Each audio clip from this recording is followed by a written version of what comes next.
Muchas gracias, Yulisa. Nuestro saludo cordial a nuestros oyentes una vez más. Un privilegio siempre estar aquí, llevando las informaciones, dando nuestras opiniones, nuestros pareceres. Gracias a ustedes por estar con nosotros y por estar ahí. Miren, Perú, esa hermana nación, ha tenido en los últimos años un teatro de actores y de un guión que ha sido visto por el resto del continente como algo muy interesante, hasta para algunos ejemplarizante.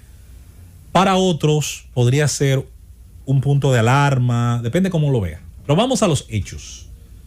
En Perú, donde los presidentes se eligen por un lustro, por 5 años, han tenido un aprendizaje. Ha sido una democracia difícil la peruana.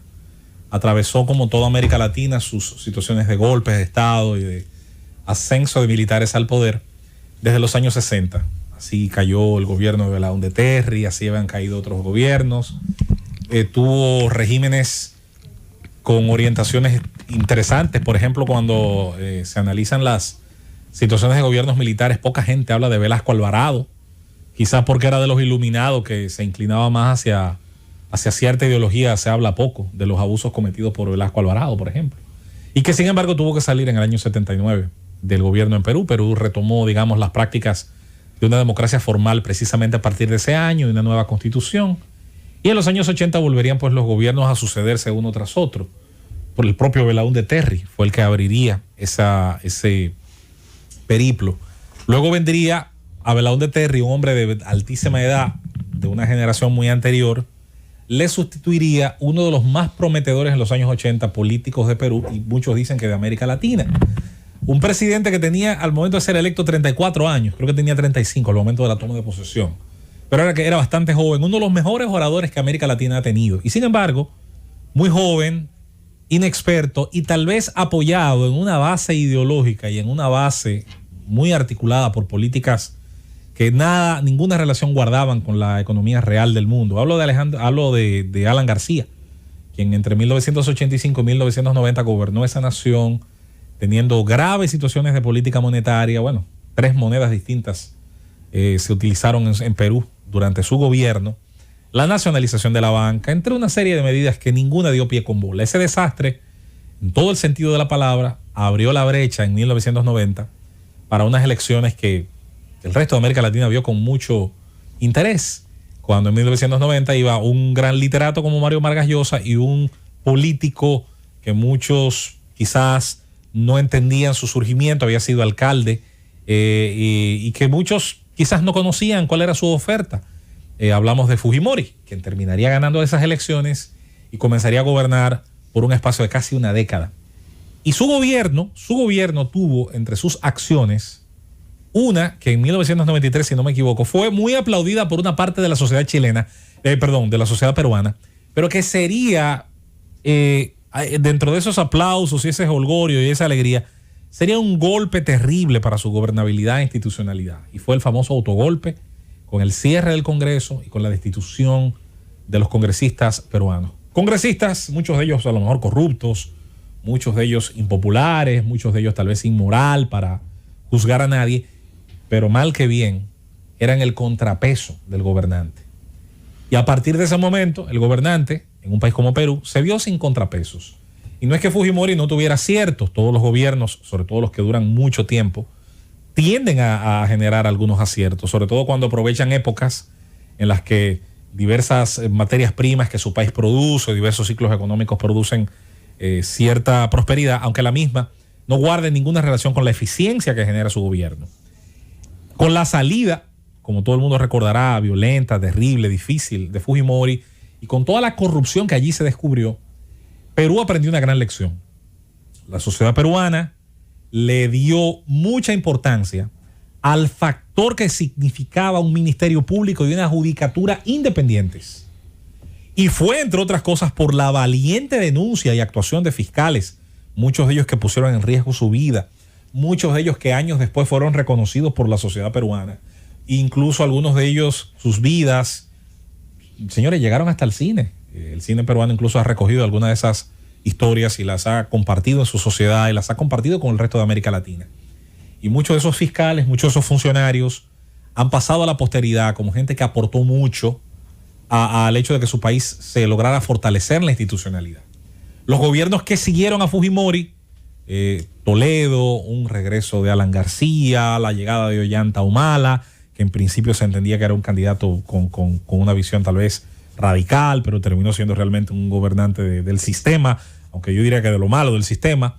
Y obviamente el paso de estas figuras por el poder significó que Perú lograra, insisto, dentro de sus aciertos, fortalecer unas cortes, unos ministerios públicos, unos fiscales y unos jueces con suficiente fortaleza para que se dieran casos únicos en Perú en comparación al resto de América Latina. Cuando estalla la bomba, la burbuja de Odebrecht, resulta que Brasil es, junto a la República Dominicana y fuera del país sede, Brasil, fuera del epicentro donde comenzó a operar, sobre todo la constructora de Marcelo Odebrecht y otras marcas que estaban asociadas a esa corrupción, a ese mercantilismo que había entre un sector privado acostumbrado a no competir y entre un sector público que ya estaba acomodado a las coimas y a los sobornos y a las sobrevaluaciones que generaban las obras pagadas a estas empresas. Fuera de Brasil, Perú fue un país bastante tocado por esta crisis. Se descubre que incluso gobiernos que en teoría no habían sido tan escandalosos o que no habían sido, en comparación al Fujimorato, tan terribles para su nación, que más bien habían comenzado a generar cierta estabilidad política en esa nación, habían sido altamente carcomidos por la corrupción de diseño, por la corrupción que conoce la ley, que trabaja acorde a la ley, pero que trabaja conociendo los límites de la ley y que de ahí podía esperar esa tranquilidad, esa estabilidad en el tiempo que se necesita para la hipercorrupción, para la corrupción a gran escala. Esto tocó figuras políticas de altísimo renombre, tocó a los expresidentes, a los que no los hizo presos, reos, los hizo imputados, y dentro de esas imputaciones se conoció el triste caso del suicidio de Alan García. No estamos aquí para juzgar la decisión que tomó el señor García de terminar con su vida o no. Un final muy triste, muy trágico, pienso, pero sin duda es que Perú se podía dar el lujo, como ocurría en Centroamérica con el caso de Guatemala y de otras naciones, de señalar a sus actores políticos, y una vez lo señalaba, que nadie se quedara sin al menos tener que pasar al frente de una corte. En esa situación surgía el gobierno de una figura como la de Pedro Pablo Kuczynski, un hombre ya de larga data, de mucha edad, con una, digamos, trayectoria larga, importante. Se daba el lujo de decir que no había sido manchado por la corrupción y que, sin embargo, entraba dentro de los señalamientos por el tema de Odebrecht. Y apareció la famosa libreta, aquella donde estaban los nombres de los principales líderes políticos. Eso incluía líderes de la oposición, a Verónica Mendoza, a todo. Y en Chile se armó esta situación que parece que no dejó muñeco con cabeza, que terminó sacando a PPK de la presidencia, pero que terminó, además de sacándolo él de la presidencia, que ha terminado cercenando a una generación de líderes políticos. En la situación actual, donde sale Martín Vizcarra del poder hace apenas una semana y donde le sustituía el señor Merino, un congresista que encima de ser en sí mismo un político del sistema, también señaladísimo por temas de corrupción, es bueno recordar que llegaba al Congreso de esa nación cuando, habiendo salido PPK y habiendo salido un grupo congresual completo, porque la ley permite en Perú la disolución del Congreso y el llamado a elecciones congresuales para que quienes sean electos completen esa legislatura. Es importante hacer esa aclaración. El grupo de congresistas que ganó de manera conjunta para completar la legislatura de los anteriores congresistas que salían, dentro de ese grupo estaba el señor Merino. Y hay indicios, o al menos así ha señalado una parte de la prensa peruana, de que si bien las grabaciones, que por cierto es un arma terrible en la política peruana, desde hace muchos años las grabaciones tanto de video como de sonido, desde los famosos, las cintas de Vladimiro Montesinos, pasando por todos los momentos en que se ha grabado infraganti a políticos peruanos, a veces se le ha grabado diciendo cosas ambiguas, luego algunos dicen que se les ha construido alrededor de esas grabaciones expedientes, ha pasado de todo. El caso es que en Perú se bromea mucho, compañeros, con que el único sitio seguro, oye esto, Esteban, para que dos políticos peruanos hablen, es los dos desnudos en una piscina. en el centro de la piscina. Eso es la falta de confianza. Porque hay un deporte extremo. Eso fue después de las grabaciones que le sacaron a PPK. Yo diría que desde Vladimiro Montesinos para acá. Bueno, sí, pero recientemente las grabaciones de PPK involucraban no solamente a la oposición, sino también a los diputados de su bancada. Sí, claro, a todo el mundo. Ahí no quedó en quién confiar. Y finalmente el señor Merino, que se había dicho, había hablado con los altos mandos militares, incluso antes de que se diera la destitución. Eso enfrentó a los hermanos Fujimori también. Incluso antes que se diera la destitución del propio Vizcarra, pues se decidió finalmente sacar a darle un cargo que existe dentro de la legislación peruana de incapacidad moral, muy ambiguo por cierto, porque a un incapacitado moral lo iba a sustituir un individuo con más acusaciones de corrupción. Y esa experiencia también termina mal. Una semana después, salen a la calle los seguidores de Vizcarra, los seguidores de el movimiento político que le había encumbrado en el poder, y se generan unas protestas que generan decenas de arrestos, al menos 2 muertos, se habla entre 60 a 100 heridos, las cifras son disímiles, depende de la fuente que se utilice, pero está claro que hubo ciertamente un manejo por parte de la autoridad que no fue el más correcto, que conste que Perú ha sido uno de los países del mundo más tocados también por la pandemia, que si se calcula la mortandad por cada millón de habitantes, Perú es uno de los países, junto a Argentina, que peor sale en esas cifras en toda América Latina y en el mundo en general, y donde encima esta crisis política descabeza un presidente tras otro, porque ahora hablamos de 3 presidentes en el espacio de apenas una semana y media. Para terminar el actual periodo, es bueno recordar, habrá que esperar hasta abril, cuando haya elecciones, y Perú elija nuevo presidente y nuevos congresistas.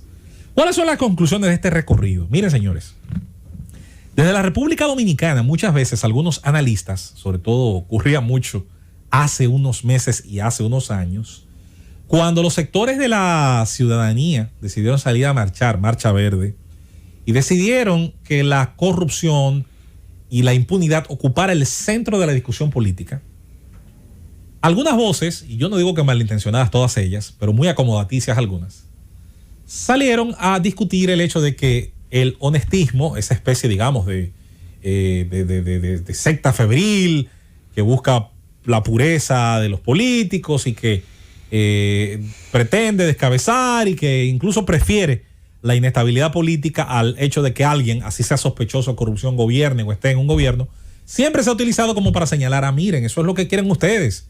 Los que están dispuestos a todo, a llegar a cualquier extremo en su lucha anticorrupción. Y mira el precio ahora que tiene que pagar Perú. Y ahí hay una trampa dialéctica. Hay una trampa, yo le llamo a eso argumento circular. No se puede luchar muy duro contra la corrupción, porque la corrupción entonces genera inestabilidad política, y la inestabilidad política puede ser en su salida que genere más corrupción. Entonces tenemos que luchar contra la corrupción, pero no muy duro, porque eso es un argumento circular. Y ese argumento circular se rompe de la siguiente manera. Lo que está pasando en Perú actualmente es bueno, pero difícilmente lo sea, tal vez no lo sea, quizás no sea deseable en ningún país de América Latina. Sin embargo, yo no soy de los que cree que el precio necesariamente lo está pagando el Perú o la sociedad peruana, que claro, va a sufrir consecuencias de esa inestabilidad, ya las está sufriendo con el tema de las protestas. No, es la clase política peruana y las instituciones que esa clase política gobernó, permeó, a las que le faltó, a las cuales ha dejado en ascuas con su actuación, las que están pagando las consecuencias, y donde una generación de políticos peruanos van a ser execrados y sacados de todo el centro de la discusión, y otros tendrán que tomar su lugar y tendrán, hipotéticamente entiende uno, que actuar de una manera distinta, que sus hechos y su prédica vaya de la mano y se pueda con eso entonces sustentar una nueva generación de gente que aspire al poder. Esa idea, que yo hasta cierto punto, claro que la entiendo, todos los extremos, digamos, tienen algo de malo, pero yo no veo muchos extremos cuando se defiende la virtud. Y la honestidad como virtud republicana, como virtud de quienes manejan lo que no es de ellos, como son de hecho los políticos en el poder. Si el precio a pagar es que esa nación tenga 3 presidentes en una semana, pero eso puede fortalecer el Estado de Derecho, sobre todo en la parte que previene, persigue, juzga y que genera un mensaje de que las cosas mal hechas tienen que pagar una consecuencia, que lo paguen los políticos. En Perú, en República Dominicana, en Guatemala, en Estados Unidos, donde sea.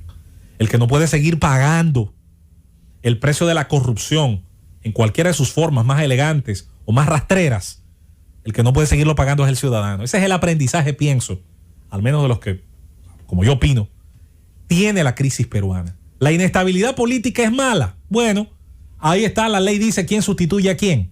La peor cosa que puede ocurrir es que la corrupción sea estable y mantenga una estabilidad en el tiempo, en el nombre, en el sacro nombre de la estabilidad política. Así que Perú, ojalá que no haya más derramamiento de sangre, ojalá que en abril puedan elegir un nuevo presidente, pero que los políticos aprendan la lección.